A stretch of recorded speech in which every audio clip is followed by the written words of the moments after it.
Information, news, and entertainment on demand. WSRadio.com.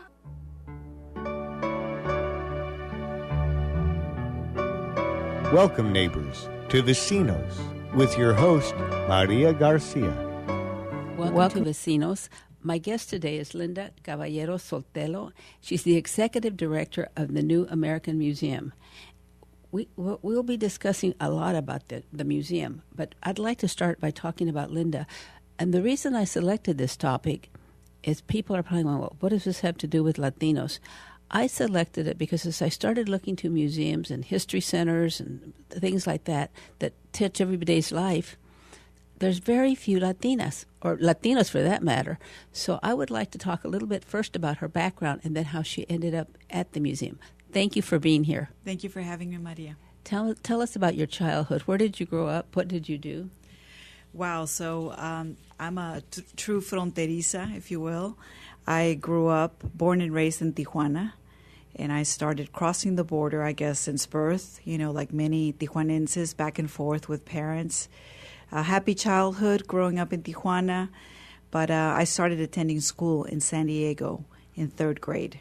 Okay. So from that point forward, I crossed the border every day to a parochial school in Imperial Beach, back and forth between Tijuana and San Diego, navigating two worlds, two cultures, two languages, two everything at a young age with no real preparation, right? And, I mean, what made your parents make the decision? It's interesting because I really credit my mom and my sister. I'm from a large family. I'm the youngest of 6. I have 4 older brothers and an older sister. She's the eldest, and I'm the youngest. And I'm the only one who studied in the States. And I have to, looking back, have to think that, gosh, there must have been a reason for that. There must have been something in me that, or in my mom and my sister that felt that I would have more opportunities, or it was imperative that I kind of bridge the two cultures in a different way and learn the language fluently. So they were really the instigators. They were very, very early on thinking of your future. They were. I think, it's interesting because I grew up in a very, like many others culturally, in a very patriarchal type of family in terms of the culture.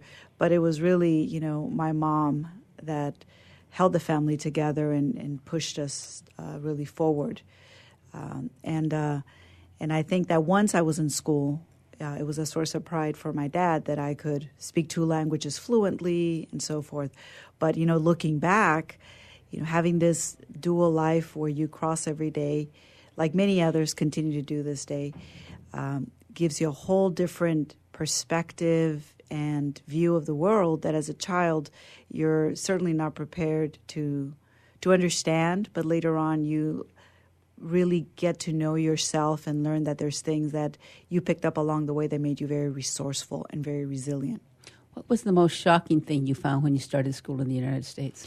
I have to tell you, it's funny. Many people may relate to this, but I remember the first day of school, and then there was a blur a couple of years, like 4th, 5th, and 6th. I kind of remember teachers and things, But that first day of school, I remember they walked me to a classroom. They opened the door to the classroom, and all the children were facing forward, and all I saw were blonde heads. Maybe one another dark-haired child. And I noticed that. I'd never obviously seen that going to school in Mexico, in Tijuana. But I looked, and everybody was blonde facing forward. So that struck me right away, just visually. And the food was very different. The timing was different from in your school day. I kept thinking, recreo, which is recess. When is recreo? It was so structured in Mexico in a different way. And I had very limited English. And there was no ESL. It was a parochial school, so it was total immersion. In fact, they told my mom if she doesn't learn English in 6 weeks, she may have to leave because she won't be able to keep up.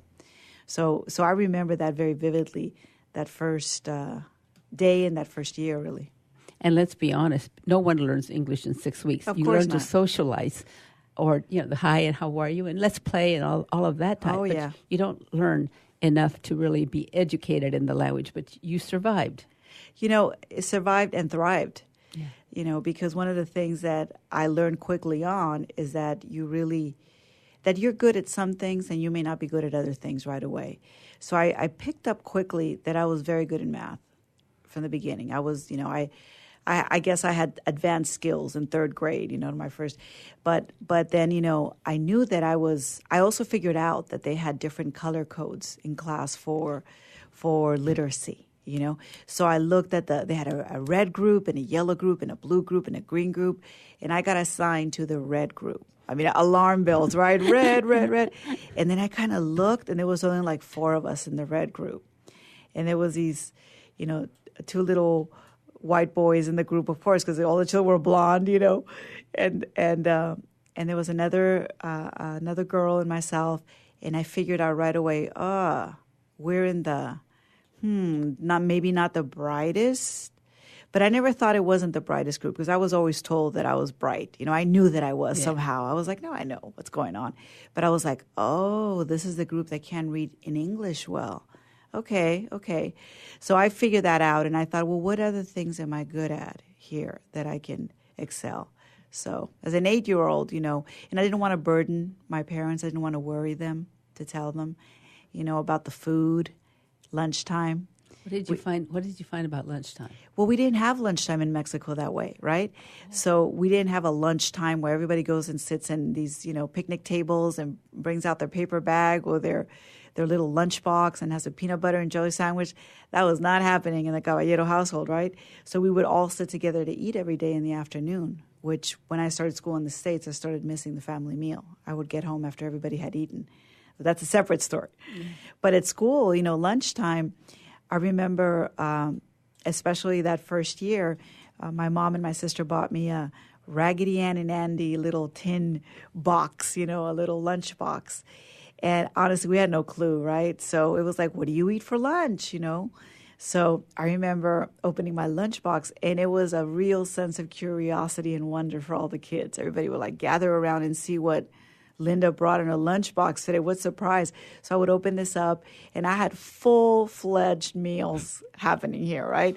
So I had the aluminum foil, cutlery, knife and fork, You had a Mexican mother, no doubt. Oh, for sure, So I had, bistec ranchero in a little container, and then I had rice, or I had a tortilla. So I had a full-on meal, and I was like, well, that's what you eat, right? Fresh every day. So, but I was like, God, you want to fit in too. Where's my sandwich, But all the little kids were like, what's that? Can I try it? And I soon learned that good food, man, was a hot commodity.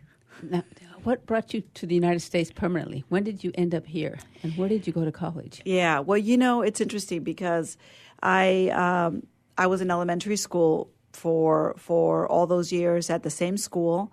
And then I wanted, once going to high school, there was a high school right across the street from my elementary school.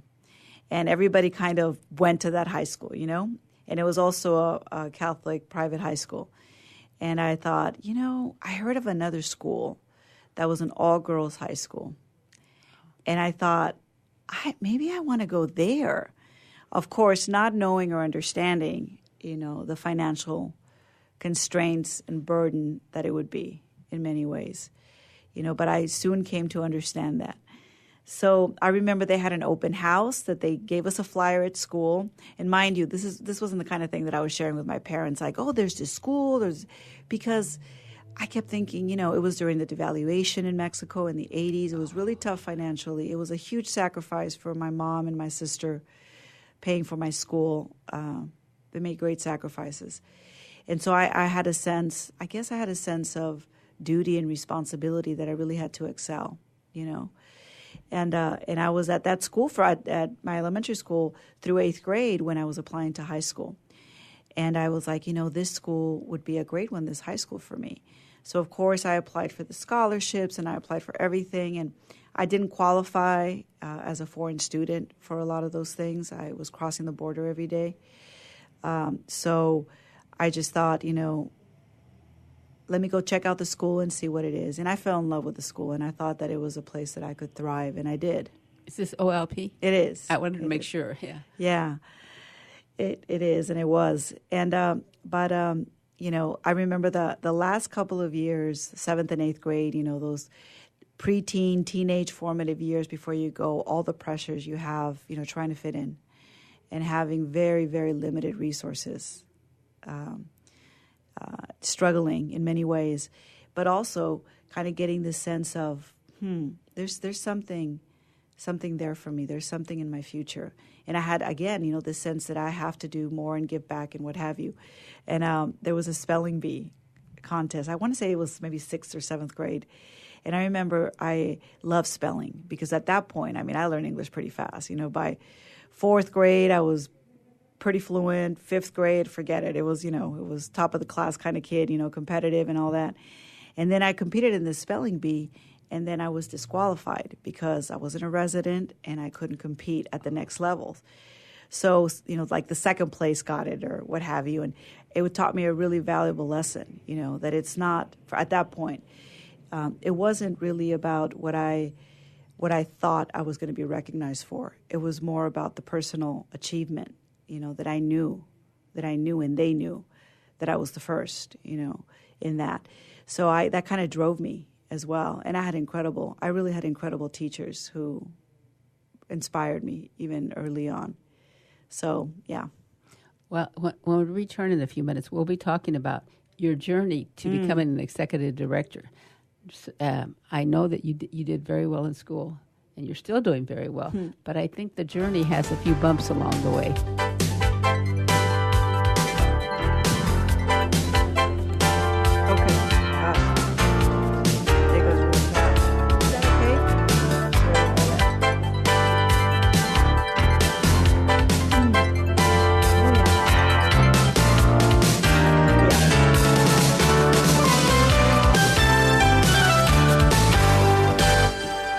A podcast or radio show on WS Radio is a great way to create content marketing.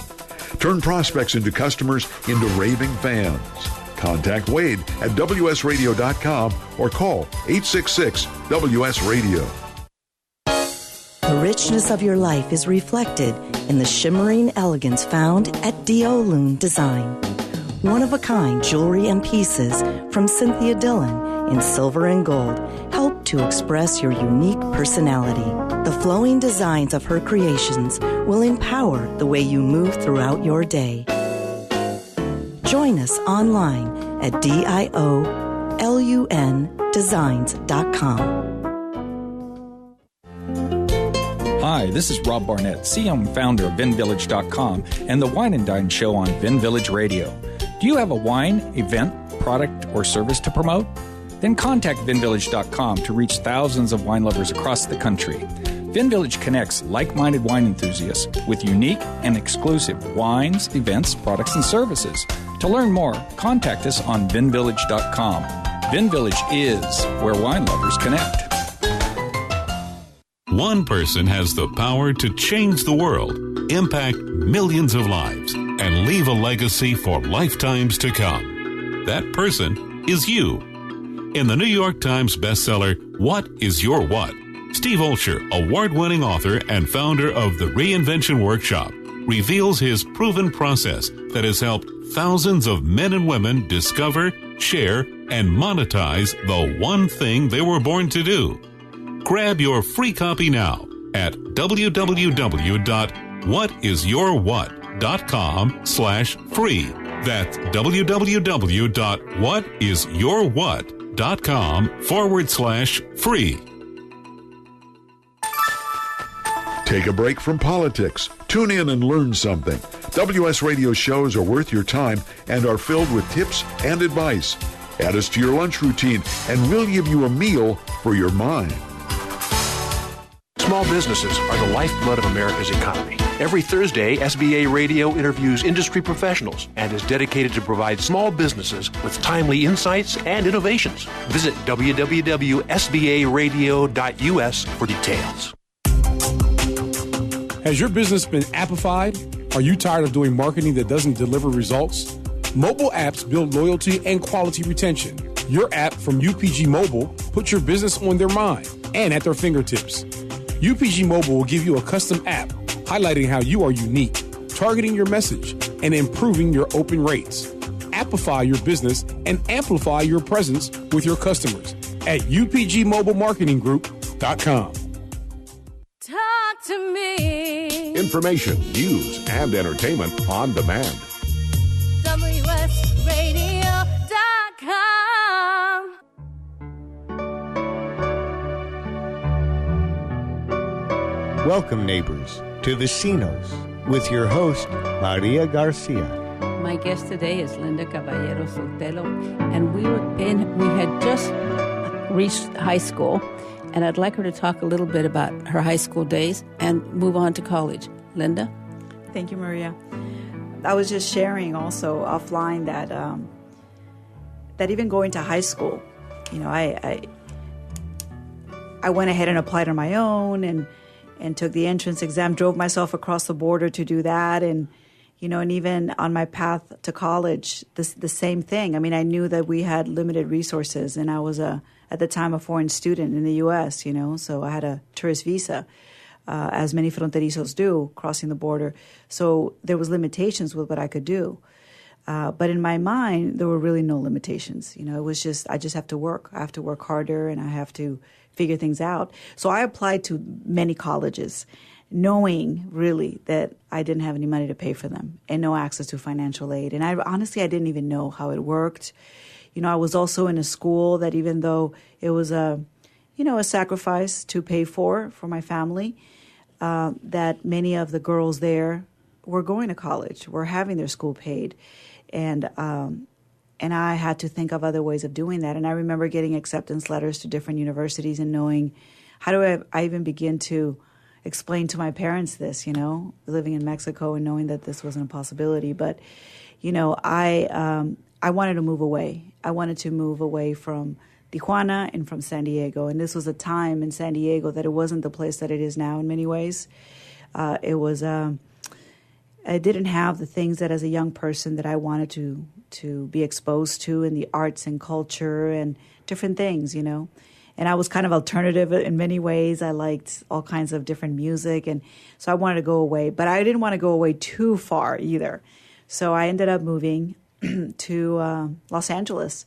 So I went to UCLA, and I got my first job immediately to try to support myself, and it was really tough because I hadn't really had a real job, if you will, before. I'd had part-time jobs and so forth. So, I had no car.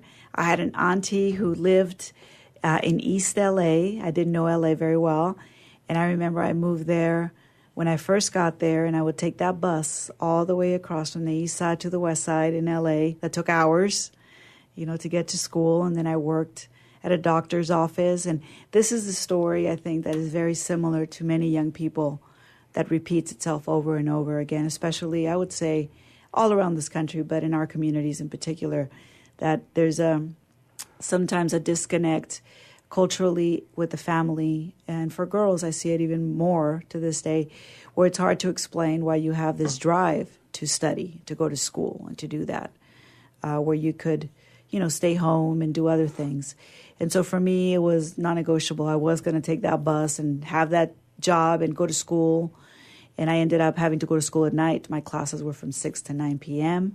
And I was paying for them, and I was working full-time in the daytime. And it was really tough. It was really, really difficult. But it taught me a lot. And years later, I in fact, in the workforce, I decided that I wanted to have a trade as well. It's something to fall back on, So while I was going to college and studying anthropology at the time, and then I switched to international relations and business, I became a licensed optician. Because I happened to be at the right place at the right time, working at a doctor's office, and I realized quickly that, opticians made more than the receptionist that I was, and I said, I could do that. I'm a great salesperson, and I speak Spanish. And we were in an area that there was a lot of Spanish speakers. So I seized an opportunity and studied on the side and took my state licensing, and I did that because I earned 3 times the hourly rate as a 19-year-old than I would have if I had been doing another job. So I was doing those 2 things, trying to put myself through college. And it's interesting because in that field, in the optical field, I rose very quickly while I was a young person and going to college. And I became an optical buyer for very high-end shops, in Beverly Hills and so forth. And just I share that by way of saying that the skill sets you have are transferable to different sectors and different industries, as long as you don't discount yourself and say, I could do that too. I have the skill sets. So, I had these two kind of lives happening, pursuing, my college education and doing this work on the side and supporting myself. And after a few years, I realized that, it was going to take me a lot longer to finish college, that it was really difficult. And I made some serious decisions about that. I decided to come back home, after being away for many years. And by home, I mean moving back to Tijuana with my parents and take classes at City College. And, I transferred to USIU that offered me a scholarship. And I said, I just got to finish. That's what I need to do to move on to the next step, to go to graduate school and so forth. So for me, it was this trajectory of never being ashamed to take on the jobs, whatever it was, to support myself, to get to my next goal, to my next dream, and always remembering where I came from and the sacrifices that were made on my behalf. And, there's a very quick story that I'm going to share about being taught the value of education in actions, not just in words. When I was in high school, and this is a story that I probably haven't shared publicly in this way, but I think it illustrates kind of the lessons that I was taught with these actions. When I was in high school, there was a very important kind of ceremony they had at our school. It was all about rituals, in these kinds of schools. And one of them was a ring ceremony. So you got your class ring, or you bought your class ring, but it was presented to you during a ceremony. And I knew that we couldn't afford the class ring. I knew it. It was, I don't know, at the time, it was a fortune for us, I guess, $300 for whatever it was. It was a lot of money. And I wouldn't dare ask or say to my mom, the class ring, I put them in that situation. There was other more pressing things to deal with. So I remember somehow she found out about this ring, right? Not through me. She found out. And so at the ring ceremony, they called my name. And I'm like, what is happening here? I didn't order a ring. So I go and I get my ring or something to that effect. It had my birthstone, and all that. And then I'm like sitting here, there must be a mistake, but I was just quiet. And when I got home that afternoon, I opened the front door, and we didn't have I opened the front door of the living room, and there was no living room furniture. Oh, my God. So the couch and the love seat was gone, And I looked, and I was like, Mom, what happened to the the couch and the love seat? And she said, oh, my God, it was so old. I got rid of it. We're going to get another one. I got rid of it. I sold it. I got rid of it. It's no good. And it dawned on me. She sold the furniture to buy me a class ring. So I kind of processed that, and I said, Mom, why did you do that? I know what you did. And she said, because you're an excellent student. You've always done your part. And I wanted you to know that I value all your sacrifices that you make and the things that you do. And that should be valued with the things we do. Furniture means nothing. It's a material thing and we can replace it. But the value of education, no one can take that away from you ever. And it's true. That's an amazing story. I mean, your parents really did sacrifice. They did. Yeah. They did. Okay, so you finished college. What happens? So, I happened to have experiences living in Mexico City, studying for a semester there, going to Europe, studying there. And I wanted to come back to San Diego. San Diego was transitioning, changing.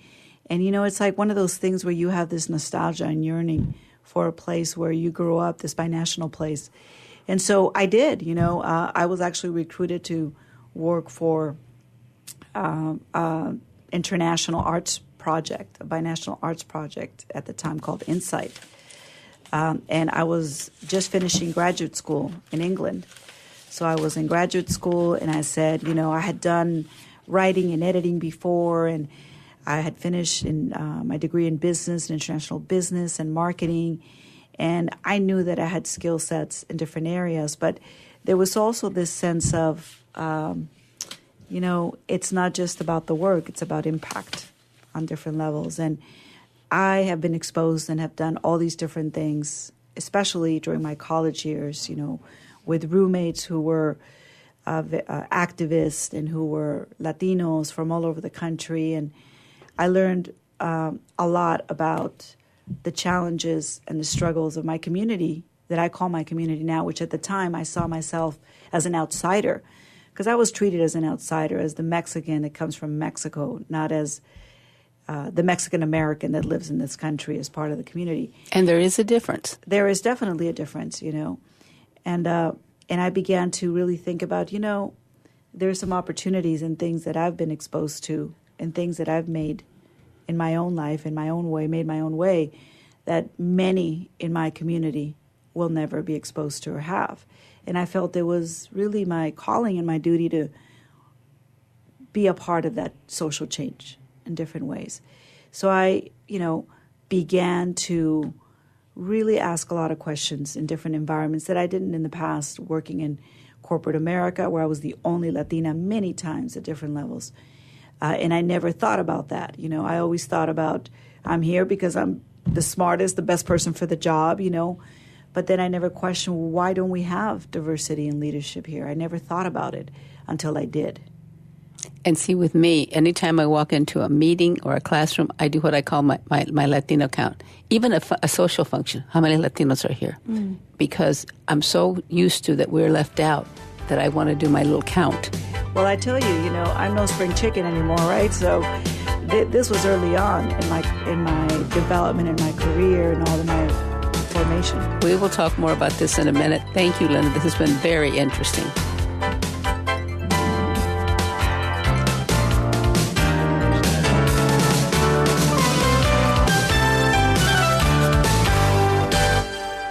Tired of presentations with no impact, no inspiration, and no traction? Do dull speakers have you and your team disengaged and distracted by smartphones? Christopher McAuliffe brings energy, insights, and 2 decades of experience, delivered with punch, humor, and heart. Your team will leave energized, uplifted, and with a sense of purpose. Visit ChristopherMcAuliffe.com to bring some heat to your next speaking engagement. McAuliffe. ChristopherMcAuliffe.com. Take a break from politics. Tune in and learn something.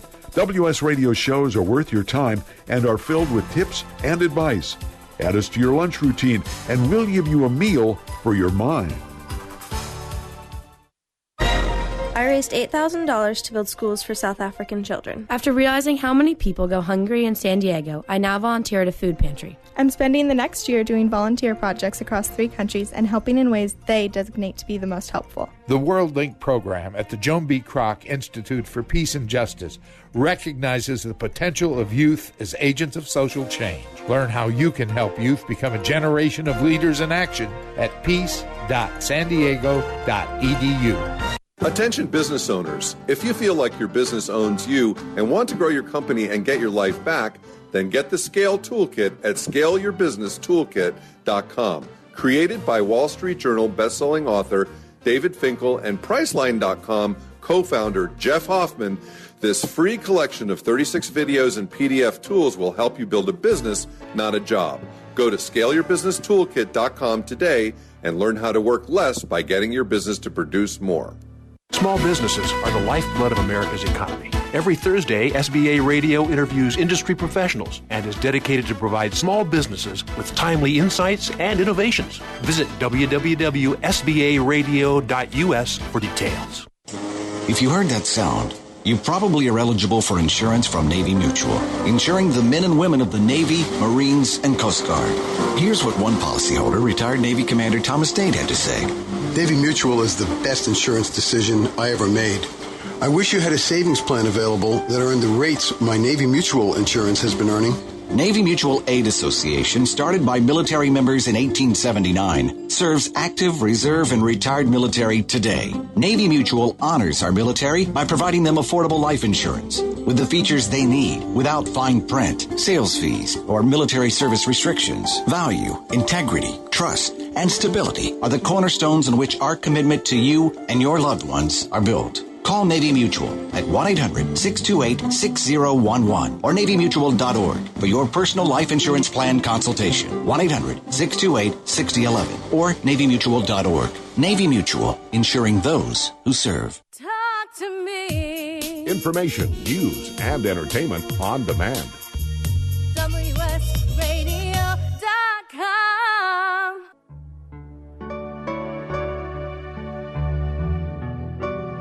Welcome, neighbors, to Vecinos with your host, Maria Garcia.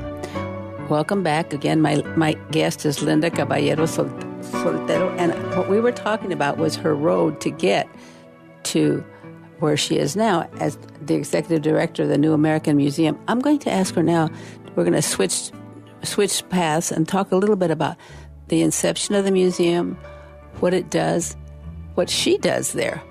I mean, it's really like a different concept to many of us.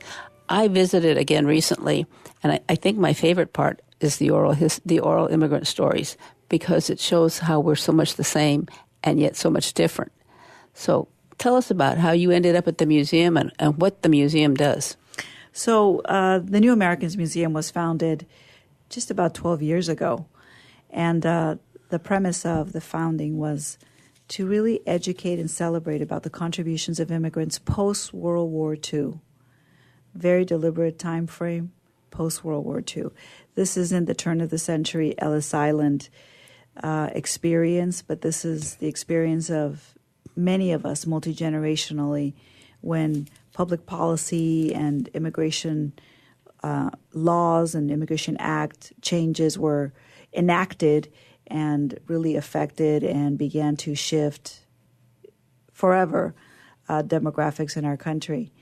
And so the museum really aspires to collect, capture the stories, archive the stories of these different journeys, whether they're first person as an immigrant or second or third or multi-generational.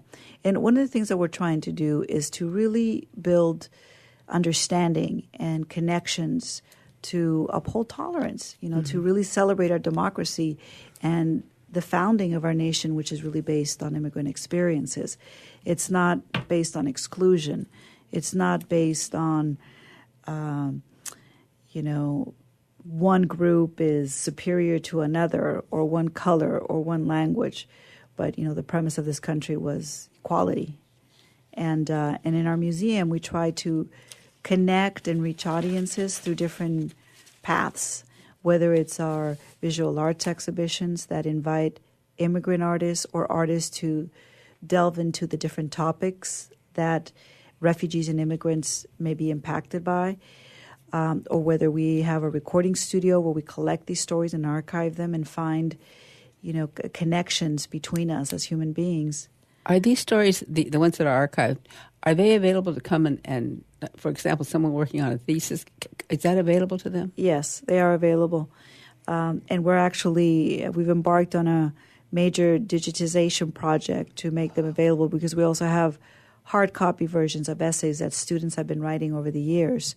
So we also have a whole other program that invites volunteers to help us do voiceovers for the stories so that they're available to the public. So there's different formats, right? So there's the oral histories, there's the written stories and essays from students, and then there's the voiceovers that we do of collected stories to also digitize.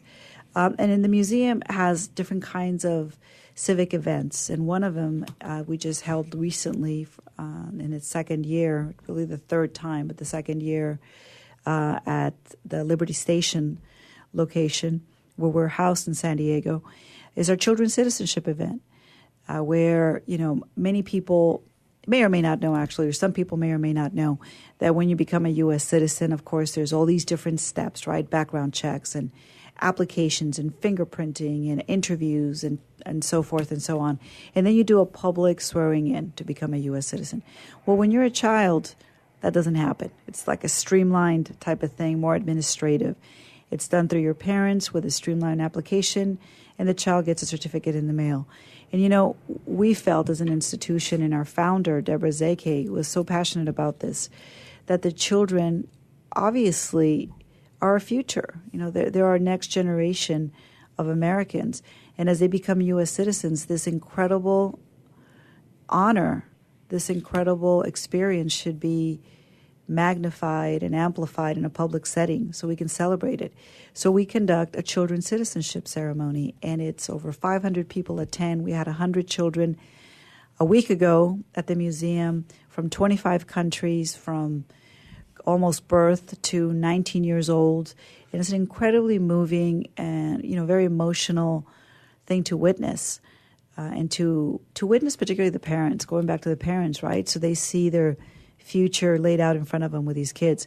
So the museum really is looking to, in the coming years, to push beyond walls. So we are in a traditional space. We have 2 galleries, recording studio, and so forth. But we're looking to push beyond our walls because our work happens not in the confines of a museum, but really in the hearts and the minds of people.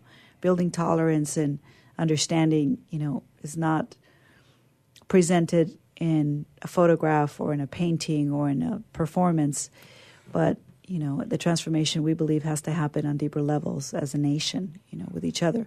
How did the museum start? Because whose idea was it? How did it start? Was it off to a shaky start, or what? It was founded by a really iconic figure locally, Deborah Zeke, who has founded many other organizations and is a very successful entrepreneur and activist in her own right.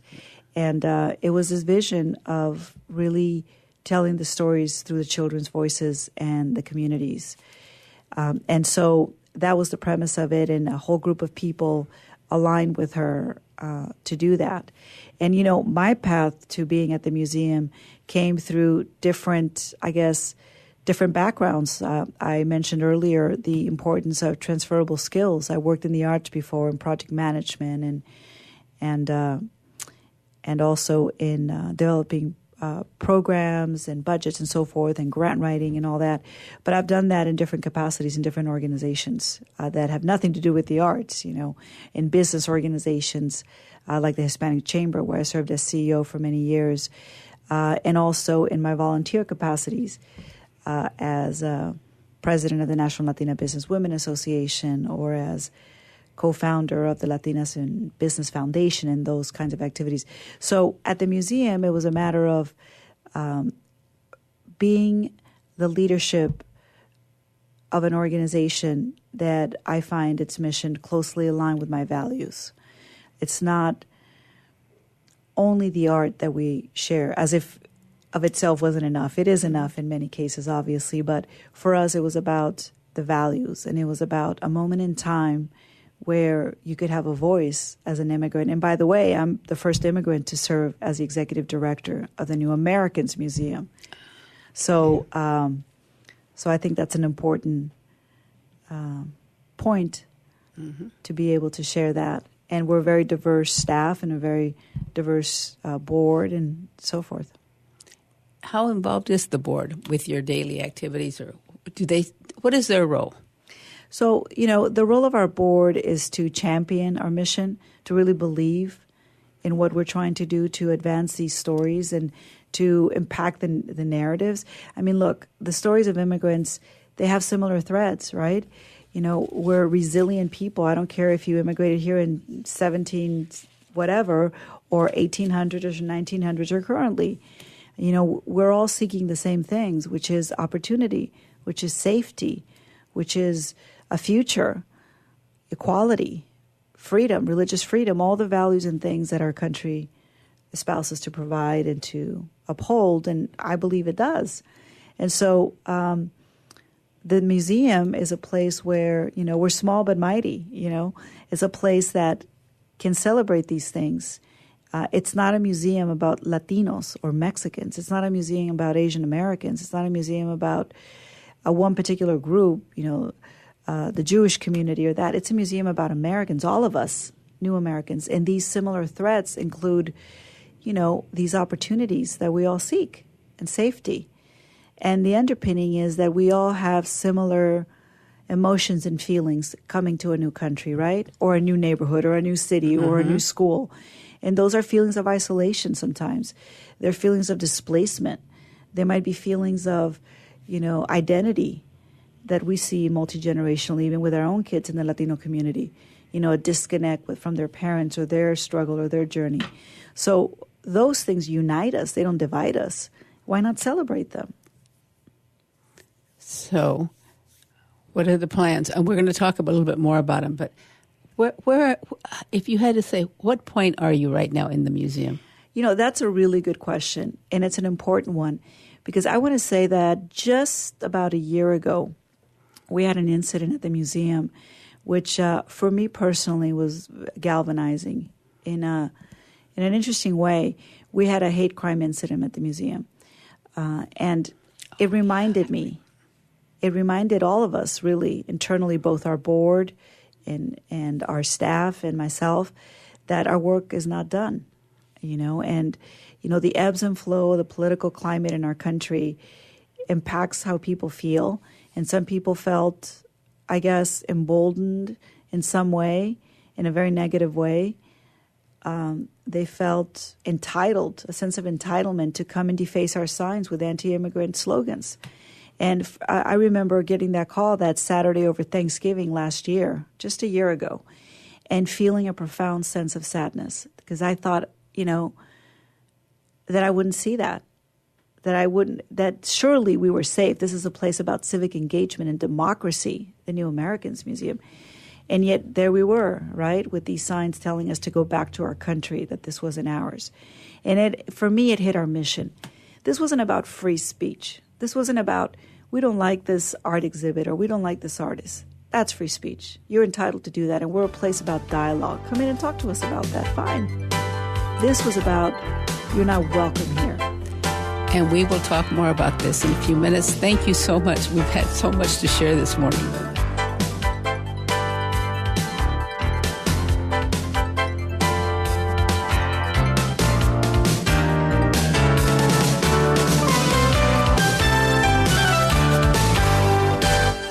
On the internet, your business's reputation can be unjustly destroyed in an instant. Don't wait for that to happen. Building and marketing your 5-star reputation can increase your business by as much as 19%. Take control of your reputation and have the 5-star reputation you deserve with Reputation Marketing Solutions by DSI Development. Become the go-to company by visiting 5starrepmarketing.com. The number 5starrepmarketing.com.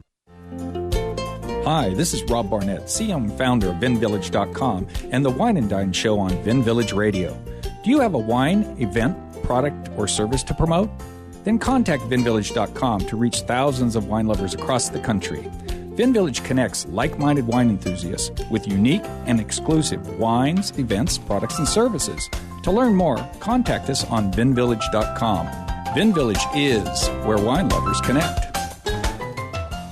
You've heard me talking about Progressive Medical Center. They have helped me feel my best. And Dr. Gully, tell us a little bit about integrative medicine. Why is that such a big deal at Progressive Medical Center, and how can that make me feel better? Integrative medicine is just good medicine. It's combining the best of traditional medicine, nutritional medicine, natural medicine, and really helping the patient get to the root cause so they can take control of their health and really make an impact to improve not only their energy, their vitality, and just their overall outlook on their health and their life. I procrastinated for a long time before I finally made an appointment. So why should someone not delay and go ahead and get set up and come see you guys? Any journey begins with that first step, and that first step means making a decision to recognize that there's something wrong with you. Whether you have fatigue, inappropriate weight gain, not sleeping well, not concentrating, all of these issues, you can get to the root cause. So many of us here at The Fish have gotten help from Progressive Medical Center. So why don't you find out more from them today? Go to progressivemedicalcenter.com. This is your life. Live it well. You take your smartphone almost everywhere you go. Now WSRadio.com can be there too. Search WS Radio in the Play Store for your Android devices or iTunes for Apple and download the WS Radio application. WSRadio.com on your phone and in your ear everywhere you go.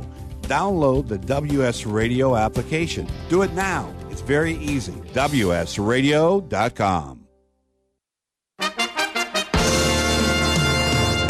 Attention business owners.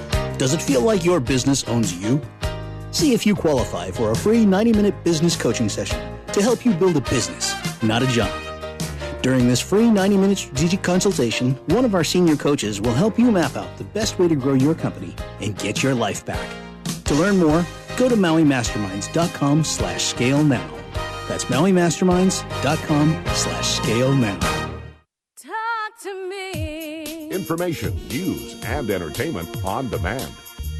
WSRadio.com.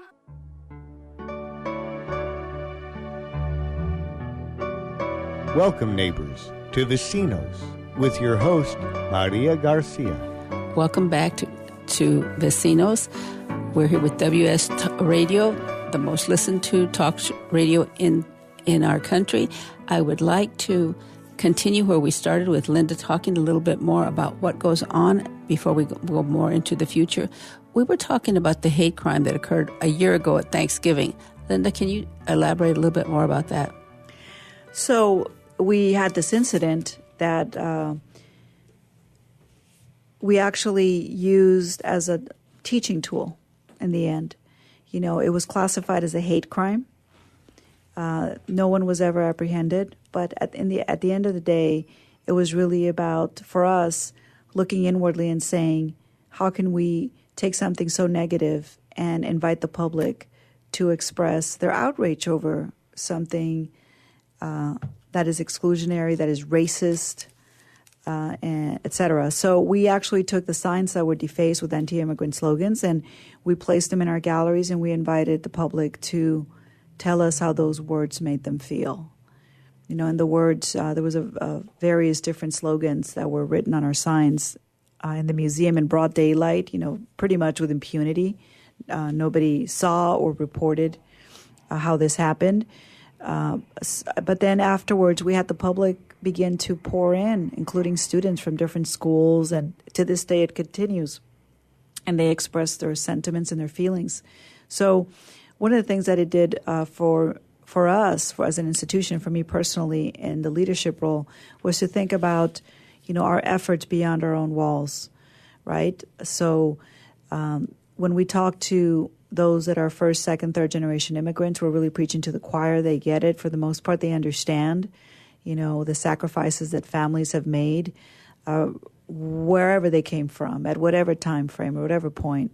So they know that. So for us, it's really looking at mainstream audiences who may feel disenfranchised as well in these days, and hoping to help them to understand that we're all interconnected and that we share values and that we share a nation. So that can happen when we go beyond these walls. So our efforts in the coming years, starting with 2018, is to partner with community-based organizations that we have relationships with to bring our oral histories program recordings into the neighborhoods to capture them. We have a full-fledged recording studio on site at the museum, but, you know, with technology and portability, we can take our recording devices anywhere, really. And so that's part of it. We also have a mural art program that we're launching in different communities with immigrant artists and community members and volunteers who want to be involved. So thinking about how we connect to each other in a more substantive way through the exhibitions and the programs and the work that we do at the museum, and like other nonprofits and museums. You know, sustainability is always an issue. It's a challenge. You'll hear that from every single person. So we're always looking for creative ways to build our membership for the museum, to be a resource and a tool. We have an event space available. We host many tours. And by the way, our museum is free and open to the public. So it's accessible. So we want to go beyond our walls, as I've said.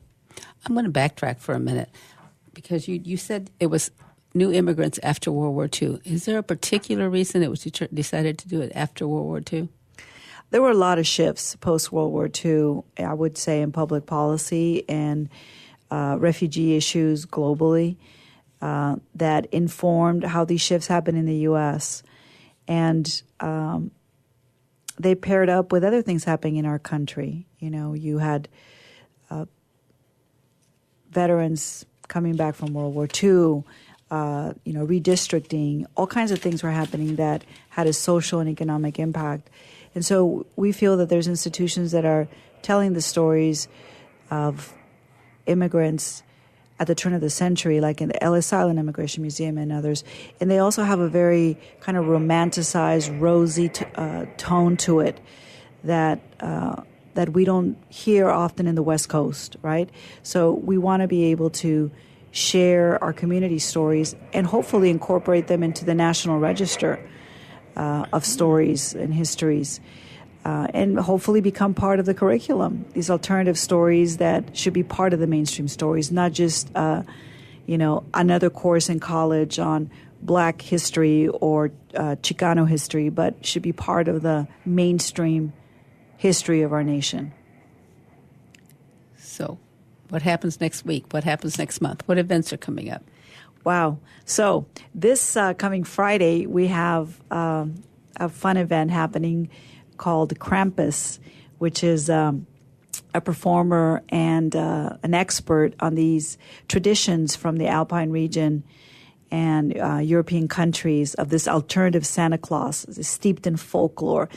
We just finished up our Day of the Dead incredible installation, which is every year it just gets bigger and bigger. It's amazing, with students from WWII and anthropologists, Dr. Jose Guadalupe Flores, and volunteers. They do one every year, and we honor a different figure. This year it was Cantinflas. Other years it's been different, Gabriel Garcia Marquez and other individuals. And so that just wrapped up. So Krampus is this Friday. It's free and open to the public. There's a talk. There's going to be mulled wine and cider for the kids. And it's a talk about these traditions that other folks from different parts of the world that are immigrants here can also relate to and celebrate. We have an incredible women's series beginning this Thursday, The Journey of Immigrant Women Entrepreneurs and Scientists. So every month we have a featured speaker. We're actually sold out. We have over 50 women coming to that on Thursday evening at the museum, and this happens every month. And then we have incredible exhibitions opening for the new year. Every quarter, we have one coming from the Smithsonian called Beyond Bollywood, The Experience of Indian Americans. And one of the things that we try to do with our visual arts and our arts programming is, in the case of this traveling exhibition, is to pair it up with another experience that either mirrors or reflects on the subject matter of the traveling exhibit. So in this case, we will have a contemporary art exhibit with local artists of Indian American extraction or immigrants, and that'll open in April. Before that, there's pop-up exhibits, and all this can be found on our website and our Facebook pages as well. And we're open for school tours, which we have many of these happening all the time. I was wondering, are schools taking advantage of this? They are, and we are so grateful because I tell you, they challenge us. In fact, we have two programs. One is several programs, but one of them is kicking off with High Tech High, and they're developing a whole portable recording unit that people can interface with at the museum. So it's a high school class. I believe it's 2 classes that are engaged in this project, that designing it's science. It's a STEM project or STEAM project, really. Mm. So we take advantage of that. And then we have partnerships with the University of San Diego, with San Diego State and UCSD on different programs. And with USD, we have a whole course dedicated right now with professors at USD, with students coming in doing voiceovers and recordings. They're going to be interviewing members of the Middle Eastern community, both Chaldean and Syrian. They've already began doing those interviews. And we offer a training for those that want to volunteer at the museum on the oral history side. It's through a partner we have in the Bay Area called Voice of Witness. So every so often we hold these all-day retreats where people are taught how to interview for our museum. We're not looking for soundbite. We're not looking for, if it bleeds, it leads type of story. We really want to capture and respect the voice of the narrator. So there's a methodology to the way we capture these stories, and that's why we train our volunteers. We are out of time. I want to thank you so much for being here and for sharing these stories. But I also want to encourage and urge the public to go to the New Americans Museum. It's worth it. It's an hour of your time, maybe an hour and a half, but you learn so much. And again, my favorite part was the oral history project, but that's because of my interest in history. Well, we'll have to invite you to come in and tell your story. Okay. We'd love that. Thank you so much. Thank you for having me, Maria.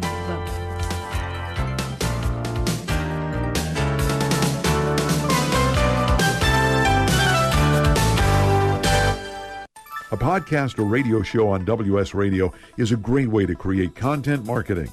Turn prospects into customers into raving fans. Contact Wade at WSRadio.com or call 866-WS-RADIO.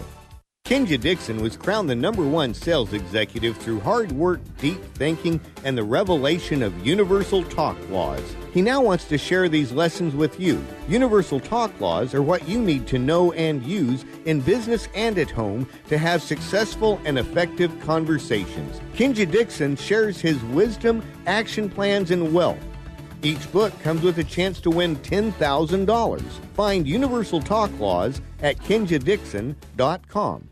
On the internet, your business's reputation can be unjustly destroyed in an instant. Don't wait for that to happen. Building and marketing your 5-star reputation can increase your business by as much as 19%. Take control of your reputation and have the 5-star reputation you deserve with Reputation Marketing Solutions by DSI Development. Become the go-to company by visiting 5starrepmarketing.com. The number 5starrepmarketing.com. Hi, Scale listener. This is David Finkel, co-host with Jeff Hoffman of Scale Your Business. I wanted to let you know that our newest book, Scale, was just released and to encourage you to get your copy. The book will give you 7 proven principles to grow your business and get your life back. If you've ever wanted to grow your business, but held yourself back from fear that it would take over your life, then we urge you to get your copy of Scale today. It'll give you a proven roadmap for rapidly growing your business while also gaining more personal freedom. Scale will help you work less by getting your business to produce more. Scale is for every entrepreneur who ever wondered if they really own their business or if their business owns them. Get your copy online or at your local bookseller. For more information, visit us online at scaleyourbusinesstoolkit.com. That's scaleyourbusinesstoolkit.com.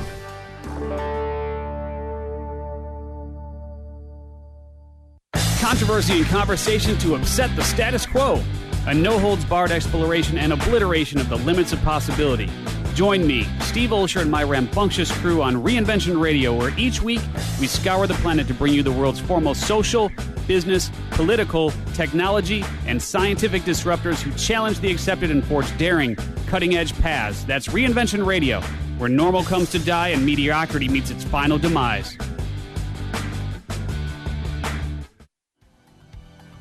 Hi, this is Rob Barnett, VinVillage.com, where wine lovers connect.